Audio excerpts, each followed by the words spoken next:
Hi, welcome back to Movie Review Mom. There are so many Christmas movies coming out this year, which I love. And I'm excited to tell you about this one. Before I do, be sure and hit the subscribe button because that really helps me a lot. And so does liking the video and ringing that little bell. It'll notify you every time I upload a new video, which is almost every day because so many movies have been coming out.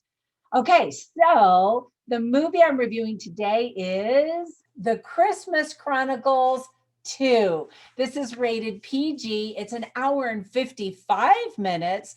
And the movie review mom grade I'm giving it is an A. I really enjoyed it. So, first, in a quick nutshell, it's directed by Chris Columbus, who I think is a really great director. It's a Christmas sequel to The Christmas Chronicles from last season. And it's family friendly entertainment for all ages that'll get you in the magical mood for Christmas. It's also written by Chris Columbus, Matt Lieberman, and David Guggenheim. Again, I enjoyed every minute. Let me give you some quick tips for parents. You have to read some subtitles when the elves and other people speak Elvish. So there's actually quite a bit of reading. So little ones won't be able to understand unless you read it for them. There's no profanity, which is always great. However, there's one moment where Belsnickel yells, "Bah, humbug," and Santa corrects him immediately, saying, "Watch your mouth, elf." And I really appreciated that. There's talk of death of a parent. People and creatures are in perilous situations. And while the movie is rated PG, I think most parents will be comfortable letting their little ones watch it. It's mostly harmless fun and it definitely gives you the spirit of Christmas and teaches a little bit about Santa, but with a modern twist. Now, there are plenty of themes and positive lessons taught in the movie. And Goldie Hawn, who plays Mrs. Claus, said about the movie's main theme, quote, "Believing is important, and believing just by itself makes you happy and healthier. Sometimes it applies to Santa, and sometimes it applies to life. And I think that it's kind of a beautiful thing."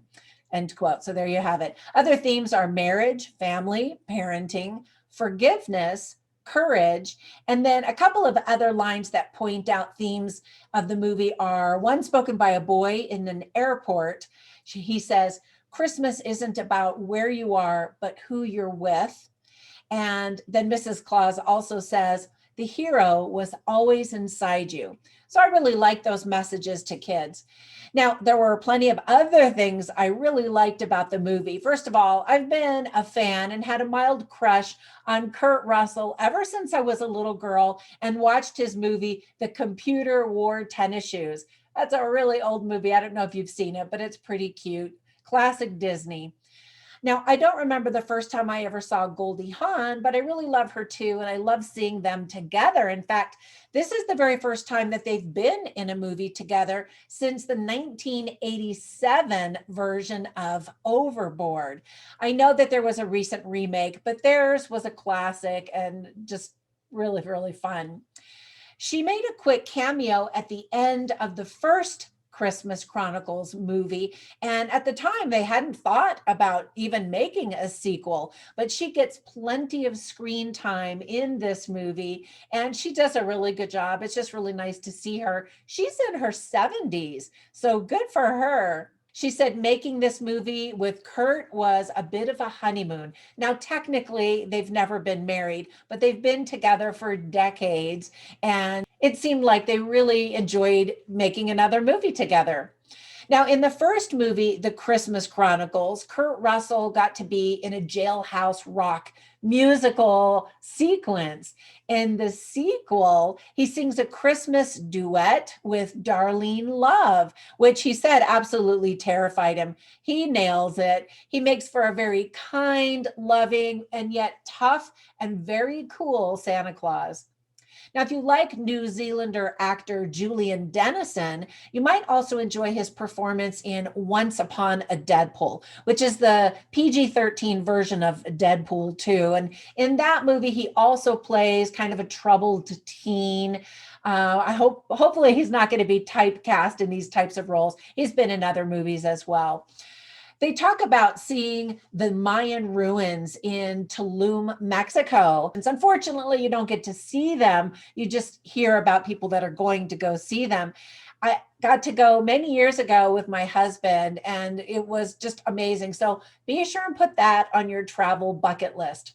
Now, in this movie, there is plenty of magic, and the special effects are pretty convincing and really impressive, I thought. The world building in Santa's village was really cute. It made me laugh when Santa said, "This is Santa's village, the real one." Because when I was a little girl growing up in California, there was this little amusement park called Santa's Village. And I loved it. And of course, always wanted to go. There's also kind of a running gag about how it really should be called Mrs. Claus's Village because we're told that she designed all of the buildings in it. And Santa's kind of like,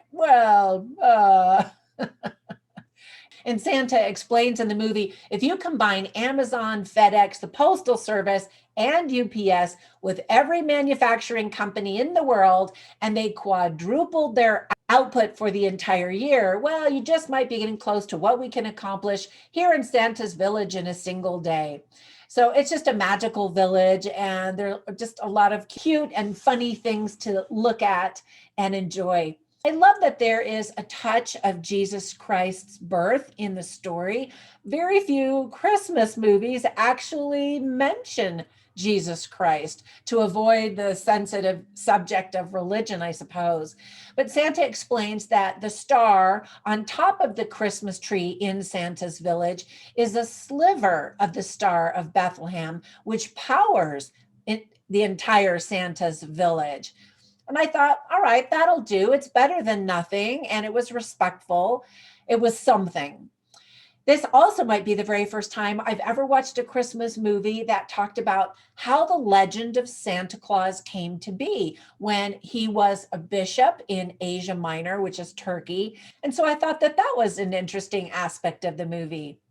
I'd really love to get some of Mrs. Claus's recipes. She said that she's learned how to make all the food that you hate, specifically, she said protein and vegetables, look and taste like all of the food you love, which is, of course, dessert. If only that were true. When they're eating dinner, she asks Jack, "Would you like some broccoli?" And then she hands him a delicious platter of green cake. The elves, by the way, are very entertaining, adorable, and provide most of the visual gags. The talented kids did a great job featuring Darby Camp, Jazir Bruno, and Judah Lewis. I laughed every time Mrs. Claus clapped her hands to turn on the lights, like with the clapper. There's one moment where Jack breaks the fourth wall, which was unexpected and actually pretty cute and funny. Now, the fourth wall is when characters on the screen talk straight at the audience. He doesn't say anything, but he gives you a look where it's kind of like an inside joke. Anyway, it was pretty cute.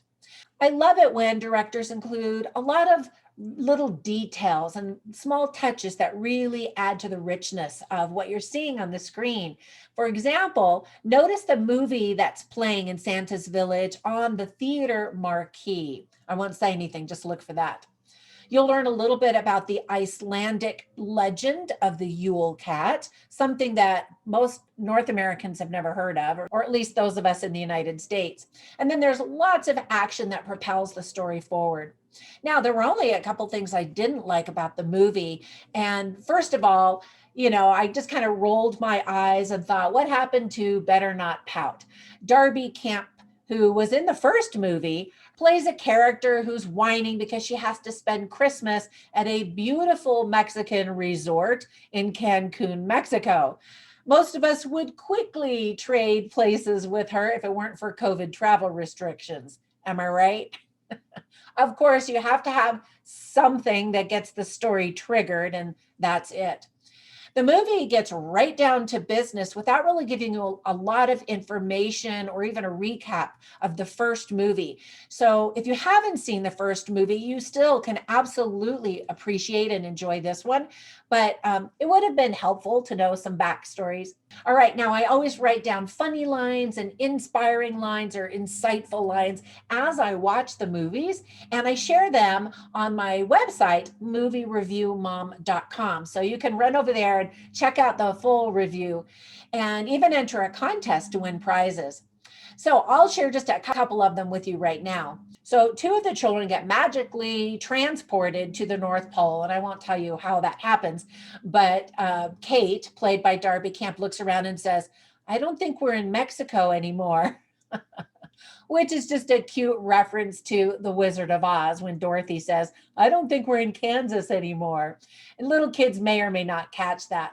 And Santa Claus says lots of funny lines. He ends up in an airport in Boston in the United States, and he says, during the holidays, airports have some of the lowest Christmas spirit in the world, as if he's just spouting off a statistic. But it's true because travelers are harried and frenzied and worried that they're not going to get to their family and friends or their destination in time for Christmas. All right, and then I got just a couple of recommendations for you for other Christmas movies that I think will get you in the mood. One is called Jingle Jangle, also playing on Netflix, and you can check out my review for that movie both on my website and here at YouTube. And then another movie that's playing also on Netflix is called The Princess Switch, Switched Again, and I also reviewed that, so you can check that out. I did watch The Christmas Drop the other night on Netflix, but I haven't done a review for that one. There are actually plenty to choose from. Be sure and also watch my reviews for The Santa Box and The Forgotten Carols. Again, we have so many fun movies to choose from this Christmas season, really, which was unexpected because of COVID. I just didn't think all that stuff was going to get made in time, but it's a Christmas miracle. Anyway, I hope you enjoy this movie if you watch it. And until the next movie review, bye for now.